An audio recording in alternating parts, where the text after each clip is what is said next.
Dios bendiga en gran manera sus vidas y sean bienvenidos a este su canal, Un Mensaje de Dios desde Canadá. El tema de hoy es la cena de las bodas del Cordero. Libro del Apocalipsis, capítulo 19, versículo 9, dice así la Escritura: y el ángel me dijo, escribe, bienaventurados los que son llamados a la cena de las bodas del Cordero, y me dijo, estas son palabras verdaderas de Dios. Doy gracias a Dios que me permite exponer el mensaje de su palabra y espero que sea de bendición para su vida. En este pasaje bíblico vemos el triunfo de los siervos de Dios, o sea, de la iglesia, como la desposada de Cristo. La imagen del matrimonio se emplea con frecuencia en todas las escrituras. En el Antiguo Testamento, los profetas hablaron una y otra vez de Israel como la esposa del Señor. Libro de Oseas, capítulo 2, versículos 19 al 20, Isaías 54, versículo 5, Jeremías, capítulo 3, versículo 14, Ezequiel, capítulo 16, y en el Nuevo Testamento nos presenta a Cristo como el esposo de la iglesia. Sin lugar a dudas, la imagen del matrimonio refleja perfectamente la relación que Dios quiere tener con su pueblo, por el intenso amor que hay entre los cónyuges, por la intimidad e indisoluble unión que llega a ser entre ellos formando una sola carne, por el gozo de amar y ser amados, por la fidelidad que se espera entre ambos. Y qué bendición la que nos espera a futuro. Ahora bien, para entender bien esta figura del matrimonio es necesario que primero sepamos cómo era la preparación y celebración de una boda en los tiempos bíblicos. Esta se llevaba a cabo en varias fases. En primer lugar, se llevaba a cabo el desposorio o compromiso. Este era un acuerdo que se llevaba a cabo entre los padres de los novios. Esto ocurría con frecuencia cuando los novios eran todavía niños. En ese momento se pagaba la dote acordada. Segundo, después de un periodo de varios años, llega el momento de la presentación. El novio, vestido con sus mejores galas y acompañado de sus amigos, se dirigían a la casa de la prometida. Allí recibe a la novia, que junto con sus damas de honor son llevadas a la casa del novio, donde se celebrará la ceremonia. Tercero, esta ceremonia era la tercera y más importante fase de la boda y durante ella se intercambiaban los votos. Después de la ceremonia tendría lugar una comida final a la que seguía la consumación del matrimonio. Esta comida podría extenderse por 7 días o más dependiendo de la condición social y económica de los contrayentes. Y este simbolismo se cumple perfectamente en la relación de Cristo con su iglesia. El contrato nupcial fue firmado cuando Cristo redimió a su iglesia por medio de su muerte en la cruz. Efesios capítulo 5, versículos 25 al 27. Desde ese momento, todo verdadero creyente está unido legalmente a Cristo en matrimonio. Segunda carta de Corintios capítulo 11, versículo 2. Después de un periodo de separación en el que nos encontramos en este momento, llegará la segunda etapa que se cumplirá cuando Cristo, acompañado de sus santos ángeles, venga a recoger su iglesia por medio del arrebatamiento, o sea, el rapto de la iglesia. En ese momento, cuando el novio viene con sus amigos a buscar a la esposa para llevarla a su casa, es la que se refiere la parábola de las vírgenes que encontramos en Mateo capítulo 25, versículos del 1 al 13. Y finalmente, después de la unión entre el esposo y la esposa, venía el banquete, que en este caso no durará solo unos días, sino que se extenderá por toda la eternidad. Gloria a Dios por el futuro espiritual que nos espera. Largo camino nos resta en la presencia del Señor. Es importante que observemos que el pasaje siguiente que vamos a leer tiene que ver con la última etapa de la boda, es decir, el banquete nupcial que tenía lugar después de la ceremonia de unión. Libro del Apocalipsis, capítulo 19, versículos 7 y 8. Dice la Escritura: gocémonos y alegrémonos y démosle gloria, porque han llegado las bodas del Cordero y su esposa se ha preparado, y a ella se le ha concedido que se vista de lino fino, limpio y resplandeciente, porque el lino fino es las acciones justas de los santos. Como no podía ser de otra manera, este pasaje bíblico comienza con una exhortación al regocijo y a la adoración a Dios. Él dice, gocémonos y alegrémonos y démosle gloria. Había una razón importante, especial, esencial, y es que han llegado las bodas del Cordero. El momento tan largamente esperado ha llegado. A partir de aquí, la iglesia ya siempre estará con aquel que tanto la amó y estuvo dispuesto a entregarse por ella. Por otra parte, su esposa se ha preparado, dice la Escritura, adecuadamente para este encuentro. Notemos que aquí no se trata tanto de lo que Cristo ha hecho por la iglesia cuando la lavó y la purificó, lo que nos habla Efesios 5, 25 al 27, sino de la forma en la que ella se ha preparado. La imagen es sencilla de entender. Una novia que planifica su boda, dedica tiempo para buscar un vestido bonito que agrade a su esposo, y así debe hacer también la iglesia de hoy en este tiempo presente, no viviendo para sí misma, sino pensando en agradar a su esposo que viene a buscarla en cualquier momento, en cualquier instante. Sonará la final trompeta, nadie sabe el día y la hora, pero el Señor Jesucristo viene por su iglesia.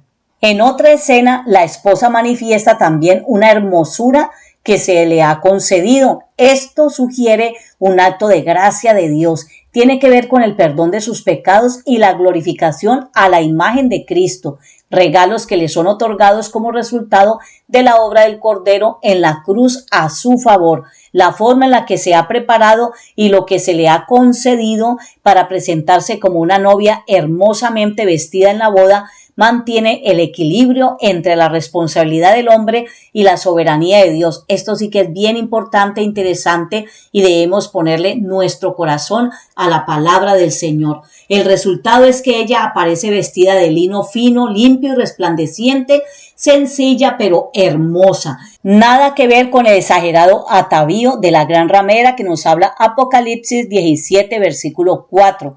En cuanto a la procedencia del vestido nupcial, se nos dice que el lino es las acciones justas de los santos. Esto no contradice el hecho de que le ha sido dado por Dios, porque al fin y al cabo todo lo que llegaremos a hacer es producto de la gracia de Dios, pero este hecho no anula la responsabilidad humana, y lo que se nos dice aquí es que todo aquello que como cristianos hagamos en este tiempo guiado por el Espíritu Santo contribuirá a embellecer el vestido que la esposa lucirá en ese momento. Así que no debemos pasar por alto la exhortación que implícitamente encontramos aquí. Cada cristiano debe contribuir con sus buenas obras a tejer un vestido nupcial que agrade a Cristo en ese día glorioso. Entonces la pregunta es, ¿estamos viviendo de tal manera que se cumpla este propósito en nuestras vidas para agradar a nuestro esposo, a nuestro Rey? Ese día de la cena de las bodas del Cordero será un momento tan maravilloso que solamente, como dice la Escritura, ojo no vio, ni oído ha escuchado, ni ha subido en corazón de hombre. Son las cosas tan maravillosas, tan lindas que Dios tiene preparadas para los que le aman. Apocalipsis capítulo 19, versículo 9, cuando el ángel dice, bienaventurados los que son llamados a la cena de las bodas del Cordero. Ahora bien, podemos hacernos esta pregunta, ¿quiénes son los llamados a la cena de las bodas del Cordero? Lo más lógico es pensar que son los propios miembros de las iglesias, de lo que conforma la Iglesia Universal de Cristo, de cada hombre y mujer que obedeció a Dios, obedeció a su palabra, la puso por obra, y en medio de nuestras imperfecciones amamos al Señor, seguimos al Señor, servimos al Señor y esperando en el Señor siempre. Así que es un gran honor ser un invitado a este banquete nupcial. Sin embargo, tal como el Señor explicó en la parábola de la fiesta de bodas en Mateo capítulo 22, versículos del 1 al 14, aunque muchos fueron llamados, pocos quisieron ir. Hay invitaciones que son únicas en nuestra vida y esta es una de ellas. Nada más ni nada menos que la invitación a la cena de las bodas del Cordero de parte de nuestro Dios, de parte de Jesucristo, para que nos desposemos con Él. Esto es algo muy extraordinario. Muchos creen que es Netflix, muchos creen que esto es una fábula, pero esto es una gran realidad porque estamos hablando de la parte espiritual, de nuestra vida espiritual, de nuestra alma, que un día estará unida completamente por toda una eternidad con nuestro Señor Jesucristo. Esta es una promesa tan grande y tan maravillosa, como les dije, que para muchos resulta ser inverosímil, increíble, y quizá por esa razón se agrega un solemne énfasis allí en Apocalipsis capítulo 19, versículo 9, en la parte final, cuando dice: estas son palabras verdaderas de Dios. Así que el deseo de Dios con esta promesa es animar a los creyentes, a cada uno de nosotros en este tiempo presente, cuando quizá tienen que sufrir periodos de persecución, de sufrimiento, como está sucediendo en la actualidad en este momento, donde la iglesia no puede predicar con libertad, no puede exhortar a nadie, porque si exhorta a través de la palabra, para muchos es una ofensa. Con todas estas ideologías de género que hay, los enemigos de la palabra de Dios se han levantado fuertemente. No hay una libertad, hay persecución aquí, hay persecución allá, en fin, etcétera. Todo esto está padeciendo y mucho más la iglesia de hoy.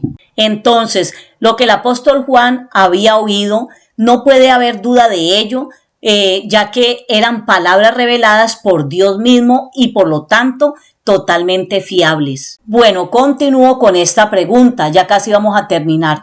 ¿Quiénes son los invitados a la cena de las bodas del Cordero? Primeramente, ya dijimos, usted y yo como iglesia de Cristo. Pero en segundo lugar, hay otros invitados también a esa boda, a esa cena de bodas. Y podremos decir que Juan el Bautista seguramente será invitado a la cena de las bodas del Cordero, será invitado a Abraham, Isaac y Jacob. También serán invitados todos los del Antiguo Testamento. Mateo capítulo 8, versículo 11, dice: y os digo que vendrán muchos del oriente y del occidente y se sentarán con Abraham e Isaac y Jacob en el reino de los cielos. Y es también posible que los creyentes de la gran tribulación, los mártires, que también serán incluidos como invitados en esa gran cena de las bodas del Cordero. Así que, amado pueblo de Dios, preparemos cada día nuestro corazón, nuestra disposición para estar en la presencia del Señor, porque se nos acerca un futuro glorioso. Esta es la bendición de ser hijos de Dios. Aquí no termina todo, lo que está más allá es eterno y nos espera la patria celestial, nos espera nuestro Señor Jesucristo y todavía falta mucho por acontecer en la parte espiritual para la honra y para la gloria de nuestro Dios. Hasta aquí este mensaje, espero que haya sido de bendición para su alma. Dios les bendiga mucho y estamos siempre anunciando la venida del Señor. Cristo viene pronto por su iglesia.